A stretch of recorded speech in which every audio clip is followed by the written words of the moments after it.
Imagine discovering an ancient city right here in America. Not a small village, not a few scattered homes, a real city.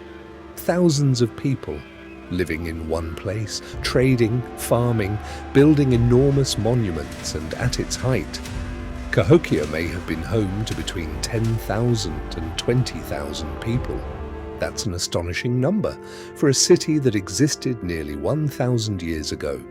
But here's what makes Cahokia truly strange. It wasn't built by Europeans.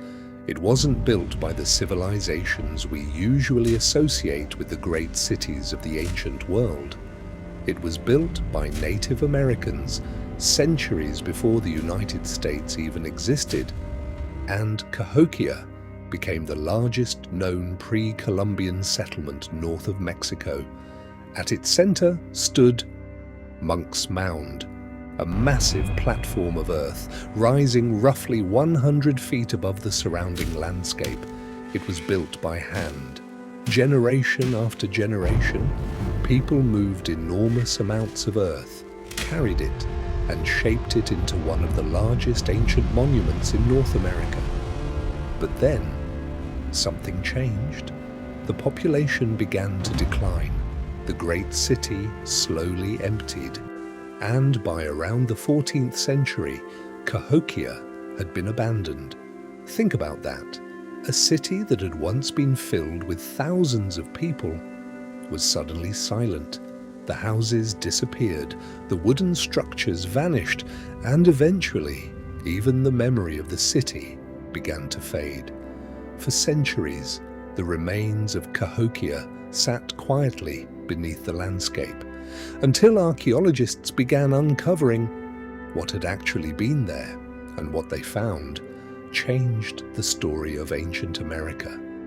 Because Cahokia wasn't simply a collection of mysterious mounds, it was a sophisticated urban center with enormous plazas, complex social organization, long-distance trade, and structures that appear to have been aligned with the movements of the sun. So the real mystery isn't how did people build Cahokia? The bigger question is, why did they build a city this large? And then, why did they leave it behind? And to understand that, we first have to understand how Cahokia became so powerful. The rise of Cahokia. Cahokia wasn't built in a random location. It appeared beside one of the most important rivers in North America, the Mississippi. And that location changed everything. The river connected enormous regions of the continent. People could travel, goods could move, ideas could spread. And Cahokia sat almost directly at the center of it all. Around the 10th century, Cahokia began growing rapidly. People from surrounding communities appear to have been drawn toward the settlement. And as the population increased, so did the scale of the city. Homes spread across the landscape, huge public plazas were constructed, and massive earthen mounds began rising above the ground. But these weren't simply piles of dirt, they were carefully designed structures. Some supported buildings, others appear to have been used for ceremonies, and some may have represented the status and power of important people. At the center of the city was an enormous open plaza. Imagine standing there, surrounded by thousands of people, hundreds of homes around you, and rising above everything, the enormous shape of Monks Mound. Cahokia had become more than a settlement. It had become a center of power. And then there was something even more fascinating. The people of Cahokia were watching the sky. Archaeologists discovered evidence of large wooden structures arranged around specific points on the horizon. One reconstruction is known as Woodhenge. Its posts appear to have been positioned to track the movements of the sun, the rising sun, the setting sun, and important points in the yearly cycle. So Cahokia wasn't simply a city of earth and wood, it was a landscape, connected to the heavens, but building all of this required enormous organization. Someone had to decide where the monuments would stand. Someone had to organize the workers. Someone had to control resources. And someone had to convince thousands of people to participate. Cahokia was not just large, it was highly organized, and its connections extended far beyond the city itself. Artifacts found at Cahokia came from regions hundreds of miles away: stone, shell, copper, minerals, exotic materials that could only have arrived through long-distance exchange. Cahokia was connected to a much larger world, but eventually that world began to change, and Cahokia began changing with it. The first signs of trouble. Every growing city has limits. It needs food, it needs water, it needs wood, it needs space, and most importantly, it needs a reason for people to stay. Cahokia had all of these things, at least for a while. The Mississippi floodplain provided fertile soil, the rivers provided fish, the forests provided timber and game. But as Cahokia grew, the demands on that environment grew with it. Thousands of people needed food every day. They needed fuel. They needed wood for houses, fires, tools, and enormous construction projects. The city was consuming its surroundings, and then there was water. The Mississippi was powerful, but unpredictable. Floods could transform the landscape, river channels could shift, and the same environment that made Cahokia possible could also threaten it. But environmental pressure wasn't the only problem. Around the same period, Cahokia's society itself appears to have been changing. One of the most striking clues is a massive wooden palisade, a defensive wall built around the central part of the city. It stretched for miles and required thousands of wooden posts. Think about the labor involved. Trees had to be cut, timber had to be transported, thousands of holes had to be dug, and the entire structure had to be maintained. But why build it? We don't know. It could have been a response to conflict, it could have been political, it could have been symbolic, or perhaps all three. There is also evidence of burning at some locations, not enough to prove that Cahokia was destroyed by war, but enough to show that conflict cannot simply be ruled out, and this is where the mystery becomes complicated. Cahokia may not have been facing one problem. It may have been facing several at the same time. Environmental stress, political tension, social conflict, changing trade networks, and perhaps a changing climate. Any one of these might have been survivable, but together they could push a city toward a tipping point. And once that happened, people didn't need to destroy Cahokia. They only needed to stop believing that staying there was worth it. The climate problem. If the environment was changing, there should be evidence, and there is, not in written records, but in the natural archives left behind by the landscape. Trees, sediment, and layers of earth can preserve clues about what the environment looked like hundreds of years ago. These clues suggest that the climate around Cahokia was not always stable.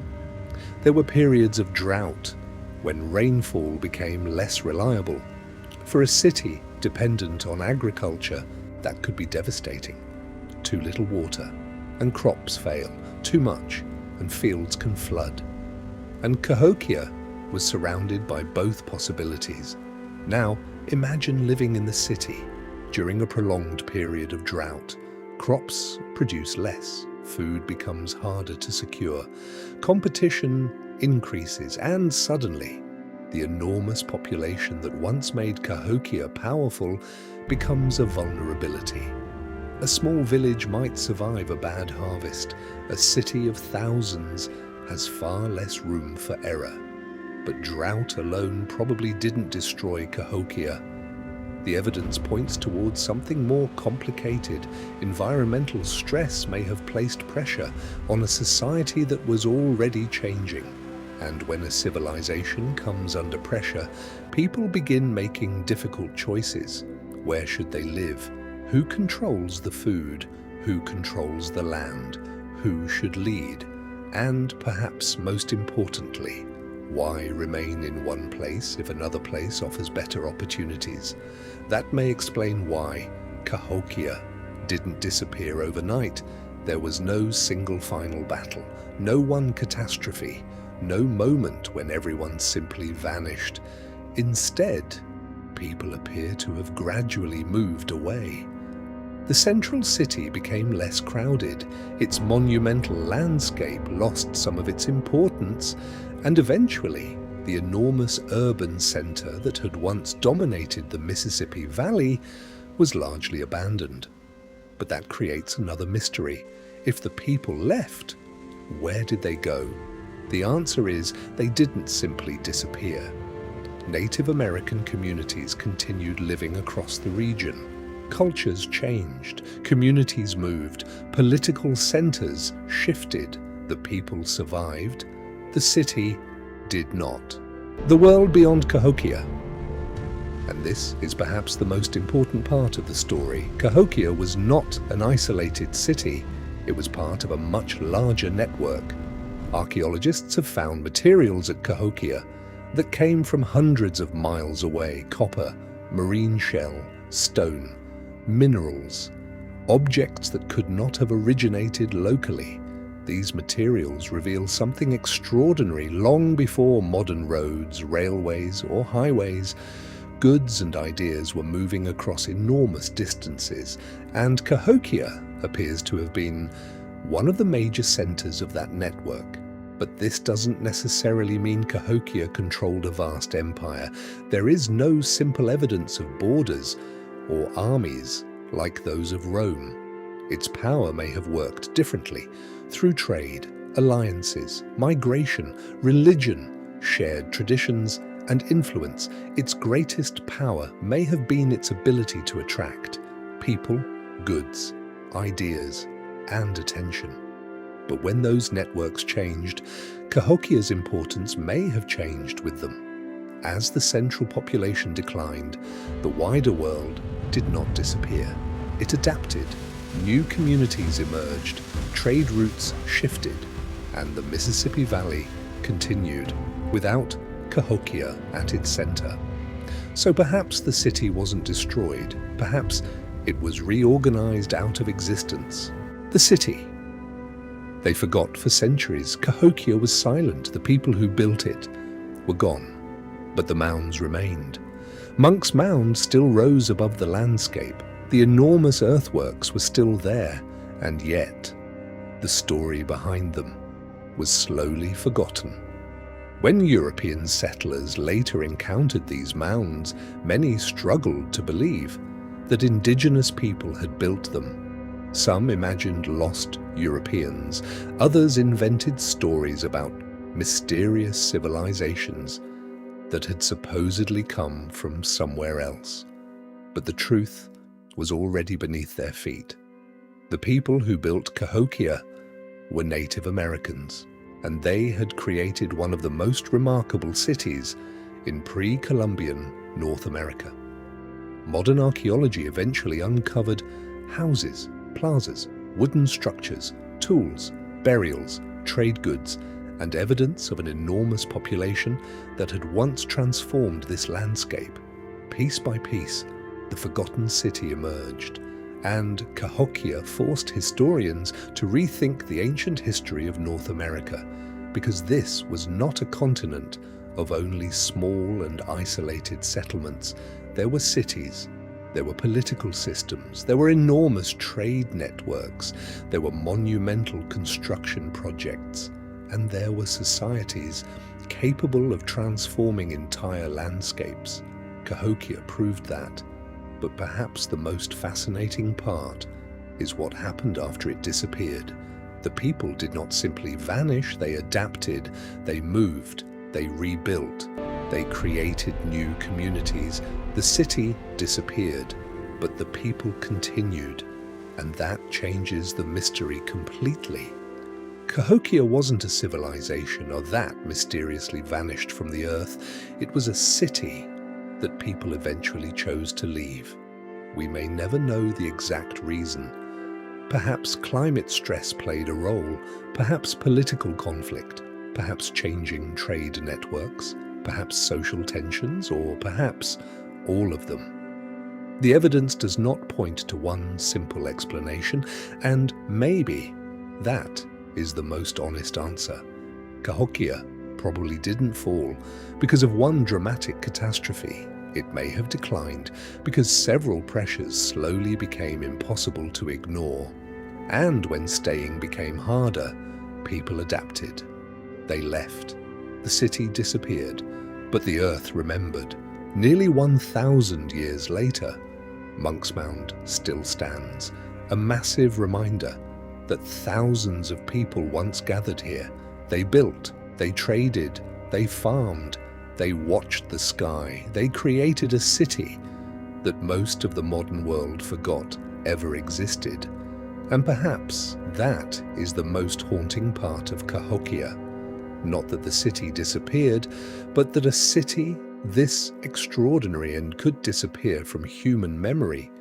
For centuries, one of the greatest urban centers in ancient North America was hiding in plain sight, beneath forests, fields, and ordinary-looking hills, until archaeology revealed what those hills really were. They were monuments, they were gathering places, they were the remains of a city built by people whose achievements were once underestimated simply because their history was not written in the way later historians expected. But Cahokia forces us to look again, at the Mississippi, at the mounds, at the people who built them, and at the history of North America itself. Because before the United States, before European colonization, and before the borders we recognize today, there were already cities here, there were already networks, there were already societies capable of extraordinary things. Cahokia was one of them. And perhaps the most haunting part of its story is that the city never truly vanished. The people left, the buildings disappeared, the forests returned, but the earth remembered. And nearly 1,000 years later, those enormous mounds are still standing. Silent reminders that one of America's greatest ancient cities was once alive. And if Cahokia can disappear from human memory, there is one final question worth asking. How many other cities, how many other stories, how many other civilizations might still be waiting beneath the landscape? Because Cahokia may not be the mystery, it may be the warning.